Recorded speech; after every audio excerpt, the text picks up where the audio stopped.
USAA knows dynamic duos can save the day, like superheroes and sidekicks or auto and home insurance. With USAA, you can bundle your auto and home and save up to 10%. Learn more and get a quote at USAA.com/bundle. Restrictions apply.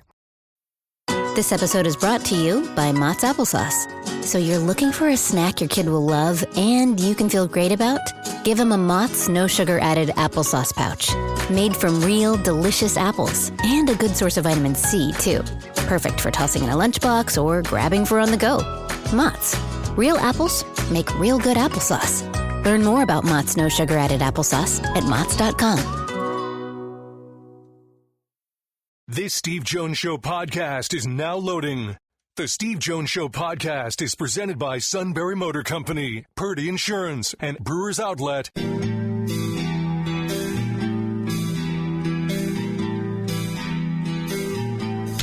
Bringing you an in-depth look at Penn State sports and more. This is the Steve Jones Show on News Radio 1070 WKOK. The Steve Jones Show is presented by Brewers Outlet, Sunbury Motor Company, and Purdy Insurance. Now, from the Sunbury Motors studio, here's Steve Jones. Half hour brought to you by Sunbury Motors, 4th Street in Sunbury. Sunbury Motors Kia, routes 11 and 15 in Elmer's Wharf, and online at sunburymotors.com. Ford, Kia, Hyundai, the best in new inventory. Great pre-owned inventory with the Sunbury Motors guarantee. They go over each vehicle on the lot, makes the buying experience easier, and a great service department. Whether it's quick lane inspections, routine, difficult, it's all at Sunbury Motors, 4th Street in Sunbury. Sunbury Motors Kia, routes 11 and 15 in Hummel's Wharf, and online at sunburymotors.com. Recently celebrated a birthday. We wish him happy birthday, and great to have him back on the show from On3.com and also from Blue White Illustrated. Thomas Frank Carr. Frank, how are you? I'm good. Thank you very much, Steve. How are you doing? Doing great. Doing great. Okay, so I want to talk about the young players first, because there are certain players that will get the green light starting tomorrow, like a Chaz Coleman, a Darius Dixon, looks like a Kobe Howard will as well. When you've had those opportunities to see them in the practice field, what have you thought of each? So let's start with Chaz Coleman, because that's who everybody wants to talk about this week. James Franklin talking about, how much he's going to play and just kind of how much of a surprise he's been since getting on campus. And I think that's the right way to phrase it, because he's so athletic. And his applying that was always the question. But he's done a great job of playing with effort, with intensity. And anytime that I've gotten to see him, I've been spending a lot of time with the offense, but every time I see him mostly winning reps or doing things that are really impressive. Even in the run game, which I thought was going to be kind of a struggle for him, is because that's not, you don't play the run with as much instinct as you do rushing the passer. That usually takes more discipline, time on task, focusing on being, good with your hands, understanding the body positioning, all those things. But, seeing him go up against tight ends and some of the offensive linemen, I've been really impressed. Not to say that he's going to be great in all these situations. We're going to get to see everything, warts and all, which I would encourage fans in these situations. Remember, this guy's been doing this on the college level since May. So still very new at this. Darius Dixon, on the other hand, he's been here since January, and anytime I've seen him make plays, he's been making plays. He's been out there. And I think his football intelligence that you saw in high school translated really well to this defense. I was really impressed with him in the blue-white game, making a lot of plays at the catch point, which is hard to do when you're a young player. Just the confidence he had when he saw something to attack it was impressive. I know he stood out to the coaching staff and stood out to people, that were following along with our coverage of Blue White Illustrated. And then I think everyone's favorite freshman darling wide receiver, Kobe Howard, he's just so good at route running. He's a really explosively fluid mover. And he, for being 5'11", which, isn't short, isn't tall, he can get in and out of his breaks so well, but he's big enough that you feel like he has a presence out on the football field. So, those are the three guys in kind of a thumbnail of what they've looked like this offseason. I think there's still a lot to learn about all those guys. I'm especially interested in Kobe Howard, seeing him go through more contact, more live reps. That's an area where a lot of receivers take that. I'm a good route runner, but then how am I a good route runner when somebody's trying to stop me from doing that? I'll be interested to see how that goes in the first month of the season. So you'll let the game, of course, come to you like you always do. But at the same time, is there a checklist of things that you're interested to see tomorrow because it's the first time in practical application for this team? Yeah, just how they plan on, not really as much this week as other seasons because, as James Franklin talked about, there's 50 new players on this team. So, I could tell you sitting here that last year Nevada played a lot of quarters defense. But they've changed a lot of players on the team, including their safeties. So going up against Penn State, are they going to be playing that defense against this team that can play with two tight ends and run on anybody? I don't know if I should expect that. So then I don't know if I should expect, okay, how's Penn State going to attack those things? Right. So it comes down to some of the basic things of what is the offense, what's the evolution from the concepts we saw last year? The things they did with Tyler Warren, they're not going away. They're going to change. And it doesn't even mean that you're going to directly replace Tyler Warren, but the idea and the spirit of what you're doing, you're going to adapt to the players this year. So quarterback run game, that's a big part of that. How are they going to fill in that role? Is it going to be more wildcat? Are they going to put more on Drew Aller to run? How are they going to use the tight ends in some of these more creative situations? Those are the things that I'm interested in learning about from this team this year in this first month of the season. And then defensively, I think the way I feel like I'm going to learn a lot about football watching Jim Knowles' defense because he does things at an advanced level that, we haven't seen as much, especially in the coverage, the secondary, that we haven't seen at Penn State in a while. So those are some of the things where, for me on the film side of things, I'm going to have a crash course in how all these things apply to the Penn State football team. With that side of the ball. So I guess for me, that's kind of a baseline of what I'm looking for from the big picture stuff on offense and defense. Yeah, because Penn State's been mostly a man coverage team for years. Jim will use man coverage, but Jim also mixes in a lot of other elements out there in coverage. And I think that's going to be interesting to see how he mixes in certain looks in coverage, zones in coverage, and also how he uses some false pre-reads to do it. Yeah, that's the thing. I thought that we were going to see more of that last year. I thought we were going to see more of that given that they wanted to play with three safeties. I thought more of what Jim Knowles is doing and what we've seen him do previously, I thought that was going to be a part of the package last year. Maybe it was, and they just never were able to do it because of the injury to KJ Winston. And then you mentioned zone coverages and playing a lot of man. The other thing that he likes to do is play off-man coverage, which is, we've seen Penn State be really aggressive and put guys at the line of scrimmage trying to press players on the outside. As you mentioned, there's some of that in this defense, but they also will play off to try and disguise between zone and man of, hey, more false pre-reads for the quarterback. You think it's one thing and it turns into the other. That is, I think, the thing I'm most interested to learn and to see, and how that helps this team make more plays and give up fewer big plays because the opponent knows what's coming. There were a lot of times last year, including that national championship semifinal, where the other team just knew what the coverage was and was able to dial up a good play for that particular situation. So I think that there's going to be less of that this year. I'll give you a good false pre-read story. There was I think it was a Sheets golf outing, and Terry Bradshaw doesn't normally go to a lot of these things, did go, and they brought the Cowboys, the old Cowboys, and the Steelers together for this outing. And Cliff Harris goes up to Bradshaw and he says, on the touchdown pass to Swan, he says, we gave you one false pre-read and then a second false pre-read.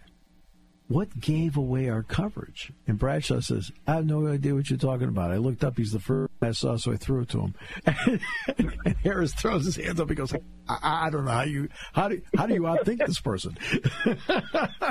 That's a savant right there, right? That's I don't want to say idiot savant, but a bit of a savant there where you could just look and no, I'm just going to throw it to that guy, and then it's going to work.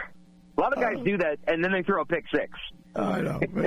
It's like he's like, I'm trying to outthink this guy. What am I doing? Drew Aller, first time out with the 3 new wides. Just your thoughts on what you might be looking for.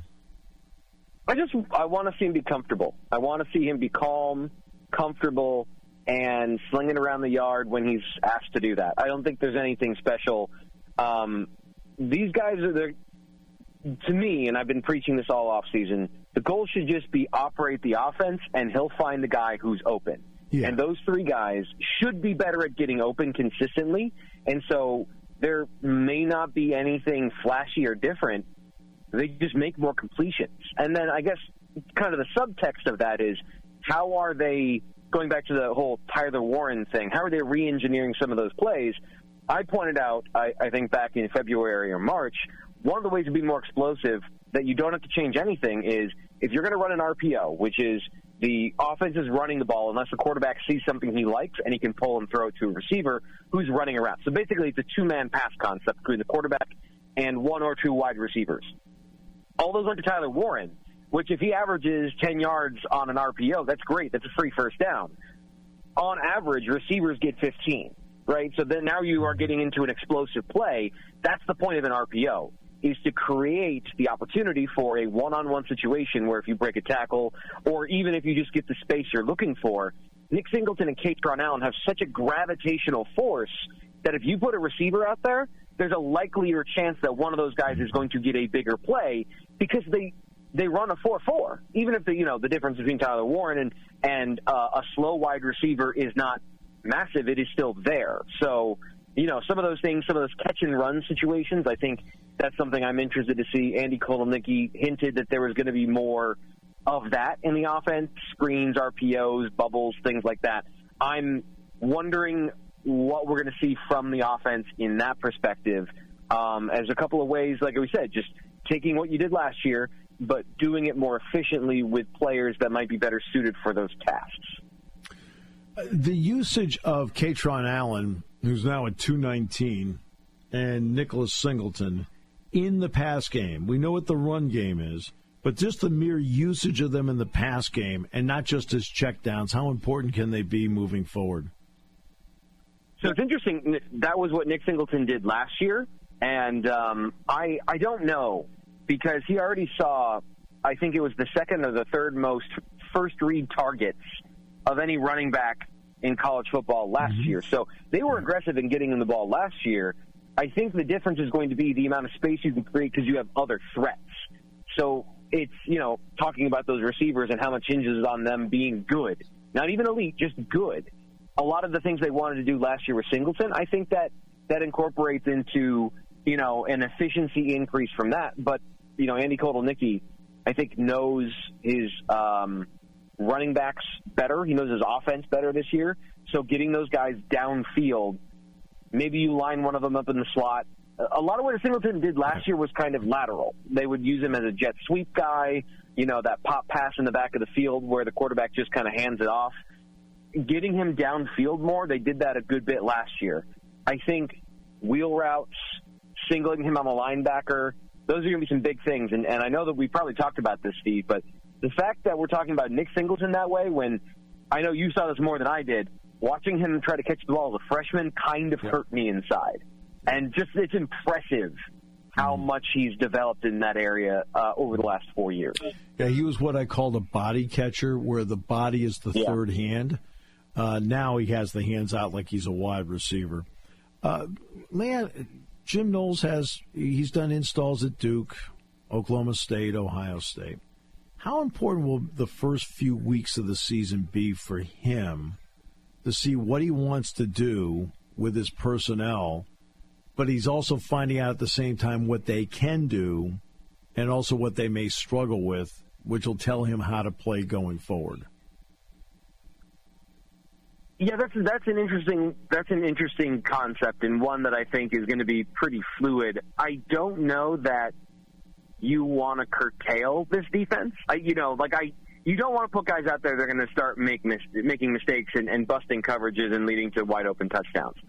That being said, if you take away a lot of the diversity in this defense, I think you take away what's special. So it's going to be about finding, as you mentioned, finding the guys that can do it. And I think they have a good read on who those players are right now. But then it's more of finding where their individual weaknesses are mentally to then help them sharpen those things for later in the season. So, it's what they had installed from last year that they wanted to keep, what he wanted to add new. I just personally watching his defense and get a very strong impression that it's not a – there may have been some overlap, but it's something that you take the defense. You don't take parts of it, because when you try to water something down like that, it stops being unique. And I would hope that that's not what the end result of September is that they have to do less. You have to find the guys that can do all of those things to make sure that you're at full steam ahead for the whiteout against Oregon. And I think they can do that. You see the veterans they have, the corners especially. You're bringing back a lot of experience there. And then you got Zachy Wheatley. And I'm very excited to see how Antoine Belgrave-Shorter handles all of this, because he was super physical in the blue-white game, watching him in spring.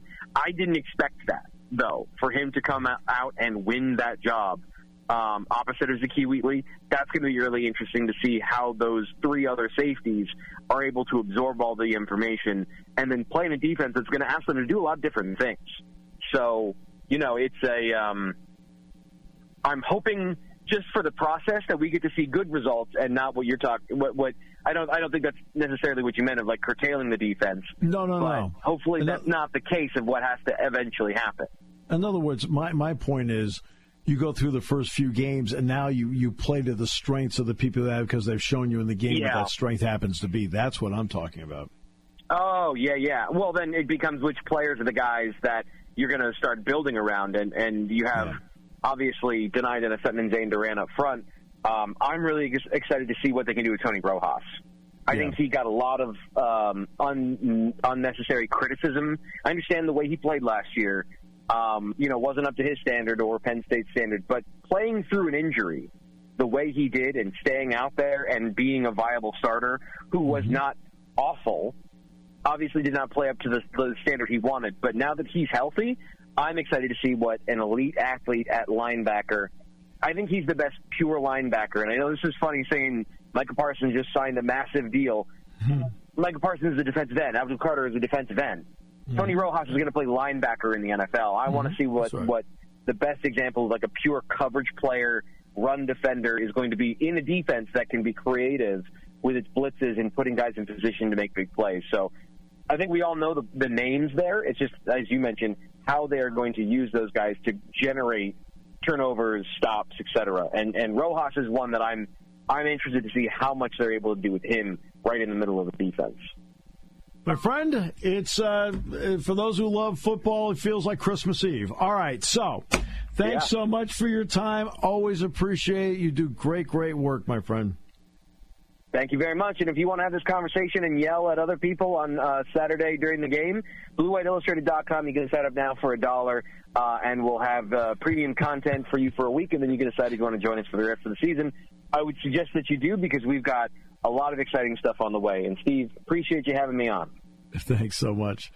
All right. That's great. Yell about the game. That's why I said to Governor Shapiro, I said, you walk through the parking lot, you get feedback on what's going on in the state. I said, I get asked why they made that call on 4th down. That's what we were talking about earlier. And he says, I said, I hear you, Steve. All right. This half hour brought to you by our good friends at Sunbury Motors, 4th Street in Sunbury. Sunbury Motors Kia, routes 11 and 15 in Hummels Wharf, and online at sunburymotors.com and News Radio 1070 WKOK. Hi, this is Season. For over 100 years, the Purdy Insurance Agency has been protecting families and businesses of the greater Susquehanna Valley and beyond. With the experience of our trained and knowledgeable staff, you can rest assured that your needs will be evaluated and met by some of the industry's best representatives. No matter what your insurance needs are, call Purdy Insurance today at 570-286-5855. Visit our website at purdyinsurance.com or check us out on Facebook to see what we can do for you. Nothing, nada, zilch. That's what you'll pay this summer to drive a brand new Kia from Sunbury Motors Kia. Wanna see you in a Kia.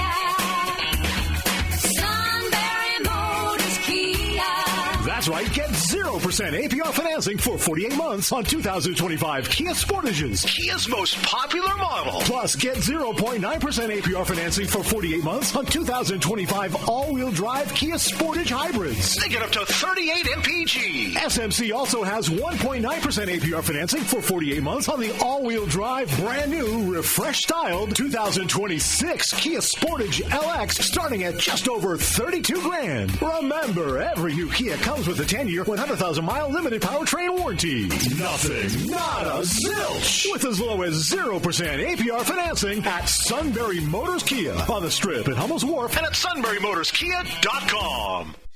Hey, it's Paris. You know I love sparkly things, right? Like stars. Duh. And thanks to Hilton and Auto Camp, I just slept under them. Picture me, serving looks by the fire outside my luxurious Airstream, making s'mores with the kids, while a national park is our backdrop.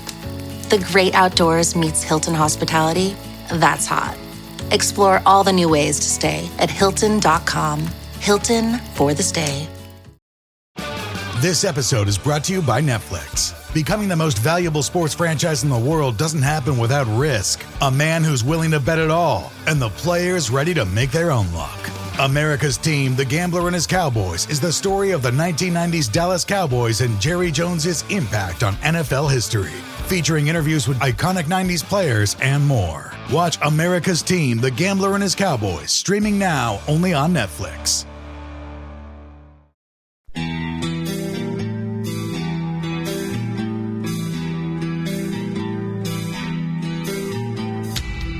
You an in-depth look at Penn State sports and more. This is the Steve Jones Show on News Radio 1070 WKOK. The Steve Jones Show is presented by Purdy Insurance, Brewers Outlet, and Sunbury Motor Company.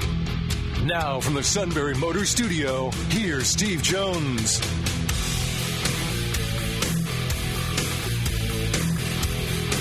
Half hour brought to you by our good friends at Brewers Outlet, Reagan Street in Sunbury, the beverage supermarket. Imports, domestics, microbrews, the best selection of beer anywhere. Wine coolers, water, soft drink, snacks. They roast their peanuts fresh and out every day. 6 great flavors of slushies. And ready to drink cocktails. High Noon Jack Daniel's Crown Royal. Pickle Bar, led by the Barrels and the Dills, indeed second to none. It is Labor Day weekend, so stock up right now and just kick back, enjoy, relax. A lot of college football this weekend. It's high school football tonight. Shikellamy looks to make it 2 in a row. Selinsgrove looks to get back on track. Selinsgrove on Eagle 107 and Shikellamy on WKOK. So it's another big high school football night, and it's a beautiful, beautiful night. It may be the last weekend of August, but today feels like a weekend in October. Beautiful. Right? I mean, really. I mean, we were talking about this yesterday at practice, and we were saying, I was talking with Andy Mutnam, the trainer, and the two of us were just talking about, like, the first day of camp was like 95 degrees.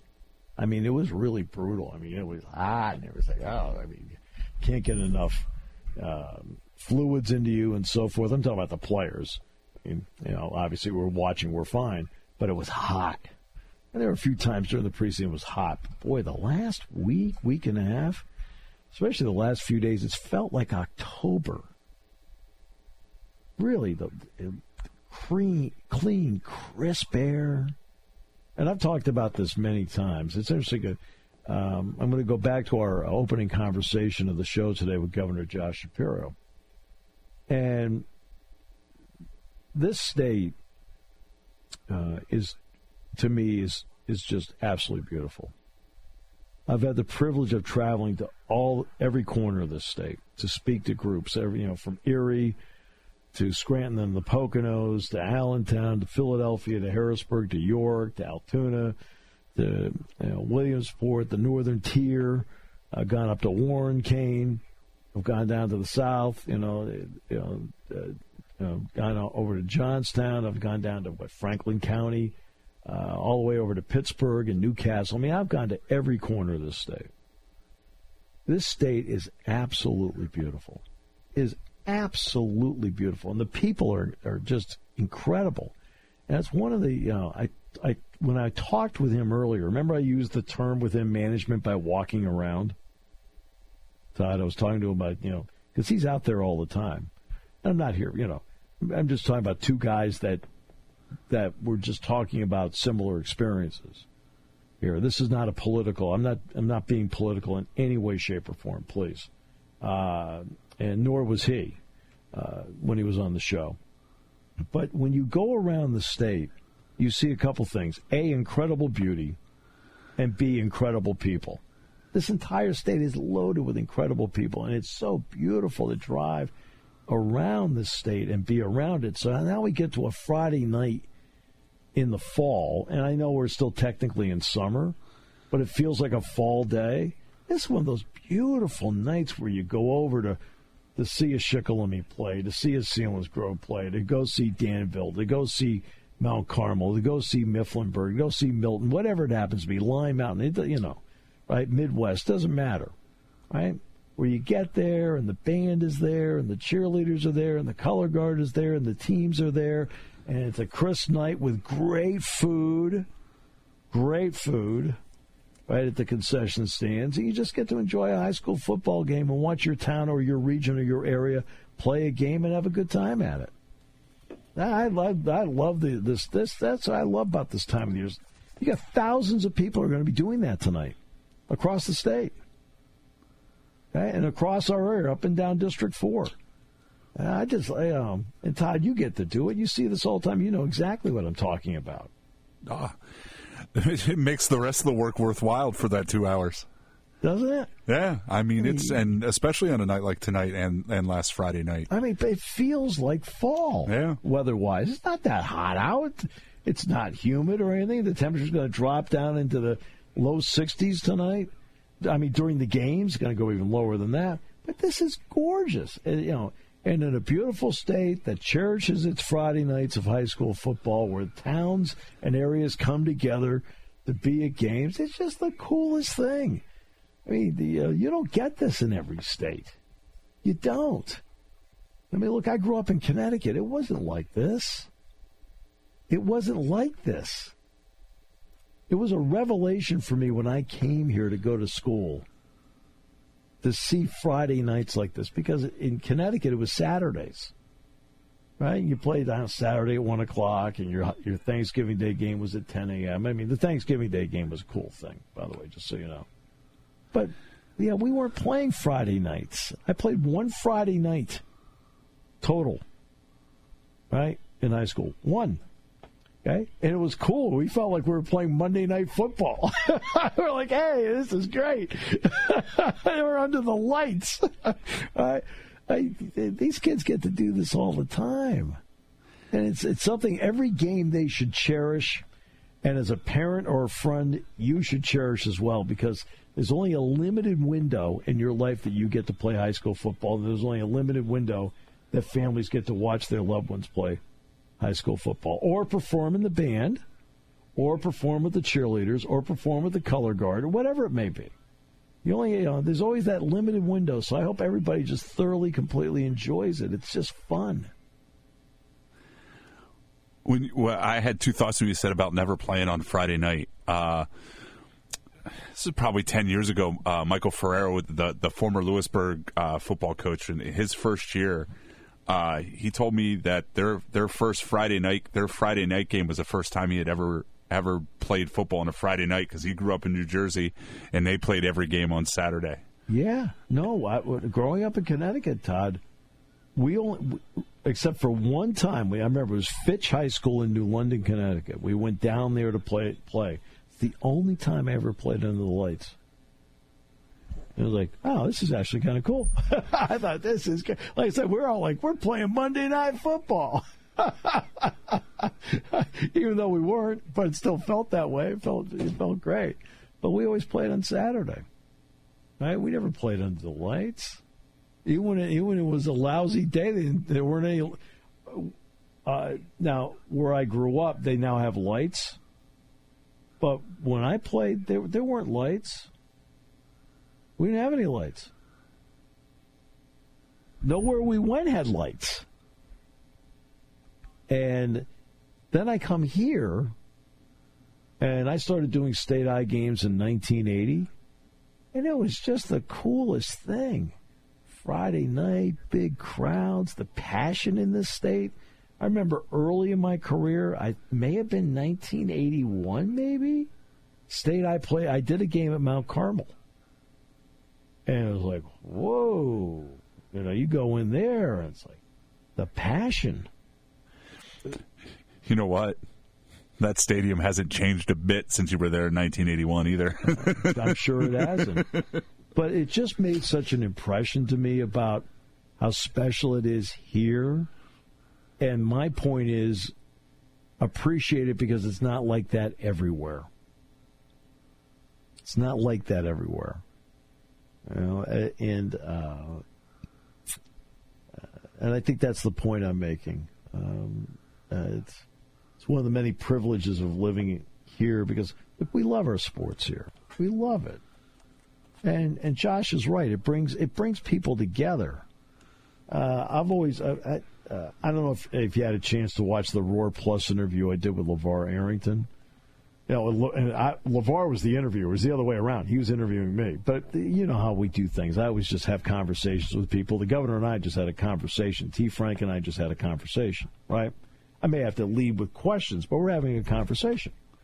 And LeVar was talking about like his teammates, when he played, and a wide variety of names that he brought up. And I said, LeVar, that's what's great about sports. And I've talked to in Joe Paterno. I talked with this Joe, and I talked about this with James Franklin. Right? It is amazing what a locker room does and what a uniform where you're all playing for the same team where, guess what? Nobody cares about a race. Nobody cares about what your religion is. All right? Okay? I've got your back. You've got my back. And it's amazing what locker rooms are like, which then leads to play on a field or a court or ice or whatever it happens to be. It's amazing. And then you translate it to the stands. Oh, sure, there may be that group of fans that are here to watch the other team. No, that's fine, because when Penn State goes on the road or high school teams go on the road, their fans go too, sure. But it's amazing you go into a stadium and the unity of supporting your team. I mean, sports does that for you. Now, it doesn't mean there aren't crazy things that are happening in sports. I mean, the governor is right. I mean, I wasn't going to keep him too long. I mean, it was just so everybody knows, when the interview ended, it was my choice to end the interview. The governor did not tell me that, hey, I only have X amount of time. I just thought, hey, look, there's a certain window here. He gave us his time. I appreciate it. Let's be smart and not abuse it. Okay? And, but it's amazing what sports can do like that. Now, it doesn't mean there's not craziness in it. He's right about there's certain things in college sports that have to happen. That's why I've talked about the issues. How many times on the show, Todd? 1,050 times here. We're going to make it 1,051. That they do need collective bargaining. They've got to work this out. They have to bring some structure and sanity to what is going on. And when we were in Pittsburgh a year ago, Jack Ham and I were speaking at the Duquesne Club. And I mentioned this, I think I mentioned this on the Wednesday show, but I'll reiterate it. And this guy brought up a year ago to us collective bargaining. And the two of us are like, well, I don't know. I mean, the two of us reacted that way. Well, guess what? I saw that same guy Tuesday, and I looked up. He looked up. He said, hey, remember I brought up collective bargaining? And I looked at him and said, you were right. I said, our reaction was in the moment, but you were right. And I said, I completely agree with you now that you do need it because, we could talk about like the Micah Parsons trade. All right. And you've got Jerry Jones trying to balance his cap and things like that, but there's collective bargaining as to how this is done. All right. So, I mean, he can wreck the team any way he wants. He's the owner. But what you have in college sports, and I never liked this attitude, when there was no playoff, how often did we hear, Todd, chaos is what makes college football so great? Regularly. Yeah. And I always thought to myself, are you people insane? And I said, what are we talking about? It makes it great. Right? It needs structure. It needs some dependability. Let the games be unpredictable. Let the outcomes be unpredictable. But, you know, fans thrive on structure. And remember, free agency back in the 70s was supposed to kill sports. Can't do that. You can't have free agency. Now it's a part of the fabric. Everybody accepts it. Okay, your contract runs out. You can negotiate with somebody else. Okay. All right. Team can't. Okay, the reserve clause went by the boards. Curt Flood fought that. Okay. Finally, it went by the boards. Right. Curt Flood's one of the most important American athletes in our history, because he had the guts to fight it, and it helped every single athlete in the country today. Today. And if you recall correctly, he didn't win his case. Do you know that, Todd? He did not win the case. I do know that. Yeah. But because he fought it, it changed everything. And fans accept it and embrace it because there's structure to it as to what they're doing. There's structure. Well, college sports need structure. Okay? What's the cap? Okay? What are you allowed to do with NIL? Outside, getting outside cash. What are you allowed to do? Okay? What's the structure of the transfer portal? Not this throw darts at the board every 6 months and come up with a new plan. That's absurd. You need to have fans want structure. They want dependability. What does it mean? That's why you and I, whenever we've talked about solutions, all of our solutions surround structure. All of our solutions that we have talked about on the show surround structure. Okay? All right? So that's what we're looking at here. Okay? Is college sports needs some semblance of structure, because that way the organizations, the athletes, and the fans could all depend on the structure of it. Right now, nobody knows what to depend on. It's frustrating. It's frustrating the players. It's frustrating the administration. And it's frustrating, and I can tell you as I travel around the state, it frustrates the fans.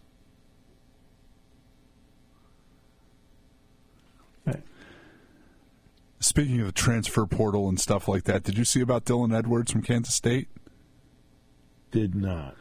Muffed the punt on the opening drive last week in Dublin? Yes, I did see that. Taking his injury red shirt. Promises weren't met. Oh, boy. All he did this year was muff that punt. He never came back in the game Saturday. Oh, no, I remember he had a towel over his head. Yeah. Yeah, he had a towel over his head on the sideline. I just wonder if somebody said something to him after muffing the punt and that made him quit. That'd be wild. Well, again, what's the rule? 4 games. 4 games. So I always feel like one of the key points of the season is week 5. Like, okay, he's still here, right? Well, isn't that when the UNLV guy decided to sit down too? Was after the 3rd game? Yep. Yeah. Yep. And he is at James Madison this year? Yeah, I think he won. I think I read earlier this week he won the job. Yeah. I'm not surprised. He was at Holy Cross. He wasn't a bad player. No. He's all right. I was going to say he was Bobby's quarterback at Holy Cross. Yeah. Yeah. So, I mean, he knows him. I guess he's 40 now. I guess he's Bob. Robert to you. Yes. I'm Robert now. Okay, good. But, yeah, he was at UNLV 3 games. I didn't get my money. I'm leaving. Like, or my favorite, I ain't starting. I'm departing. Well, you saw they're starting the Nico rehab, too. Oh, are they really? Yeah, it wasn't him. It was Tennessee, and now he's taking less money to come to UCLA. Yeah, brother. Yeah. Well, at least he has good PR people. I mean, the wild story is that he's not the only guy, allegedly, that was threatening to not play in the game because there were two other guys.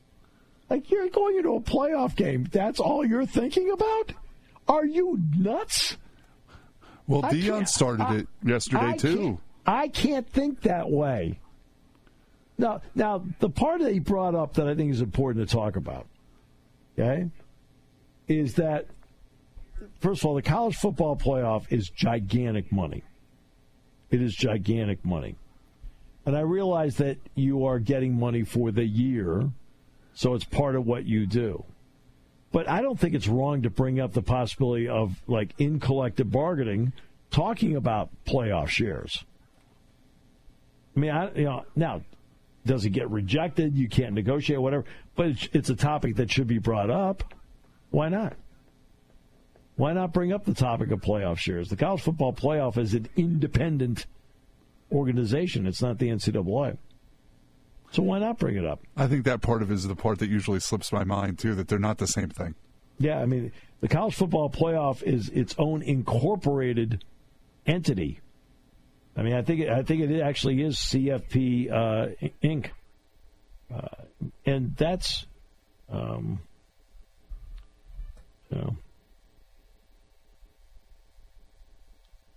so that, I mean, I'm just looking for them to come up with structure, and I think you should have enough people that understand to do that. Now, the question is going to be, how many different entities do you have to negotiate with to make this happen? Because, for example, Penn State has 31 sports.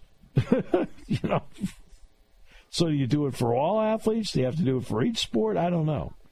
But I think you've got to come up with something where the players, if you give them a say in what's going on, you have a better chance at structure because everybody agrees on what the structure is.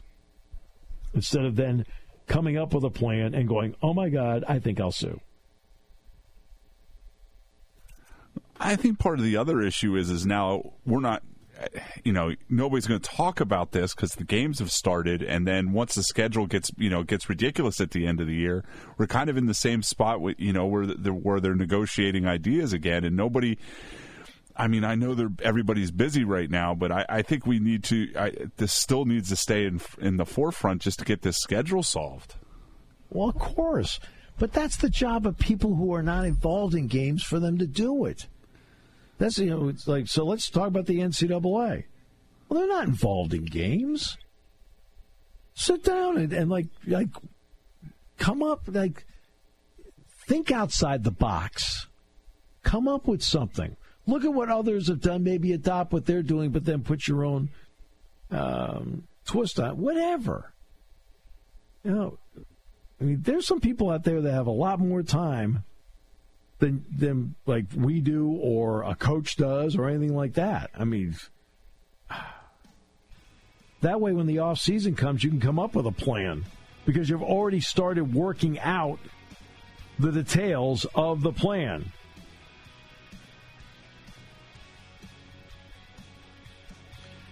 Three-day weekend. I know you have to work tonight. Do you have to work all weekend or what? I'm the Sunday night guy, but I have Saturday and Monday off. Okay. I've got games. Sunday's the only day I don't have a game.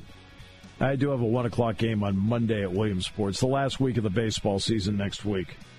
I want to thank T. Frank Carr for being on the show today, and with gratitude, the Governor of the Commonwealth, Josh Shapiro, for joining us in the opening half hour. I thought that was a fun conversation.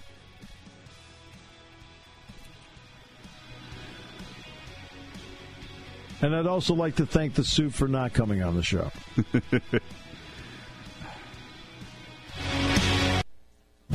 Hi, this is Season. For over 100 years, the Purdy Insurance Agency has been protecting families and businesses of the greater Susquehanna Valley and beyond. With the experience of our trained and knowledgeable staff, you can rest assured that your needs will be evaluated and met by some of the industry's best representatives. No matter what your insurance needs are, call Purdy Insurance today at 570-286-5855. Visit our website at purdyinsurance.com or check us out on Facebook to see what we can do for you. Summer's winding down, but the deals are heating up at Sunbury Motors Ford on North 4th Street in Sunbury. Get back to school in style. Save up to $6,800 on the fuel-efficient 2025 Ford Escape. Now priced as low as $24,975. Great for the morning carpool, but hurry, only a few left. Need more room for backpacks and gear? From 46 new Ford Explorers, slashed up to $6,200, starting at just $36,935. Or go big with America's favorite, over 60 new 2025 Ford F-150s, discounted up to $13,000, now starting at $45,544. And yes, 0% financing is available on many models. Race in the fall at a Sunbury Motors Ford, North 4th Street in Sunbury, or visit sunburymotors.com. New season, new chaos in college football. Let's go! Big stage, big opportunity. This Labor Day weekend, the wildness lives on ABC, ESPN, and the all-new ESPN app. What a way to start! Featuring top 10 teams like Clemson, Notre Dame, Alabama, and LSU, and Bill Belichick's debut at North Carolina. It's so special when these teams collide. Don't miss a lineup filled with electric matchups. Welcome back to college football. Kickoff week presented by Modelo. Labor Day weekend on ESPN and ABC. Also available to stream on the all-new ESPN app.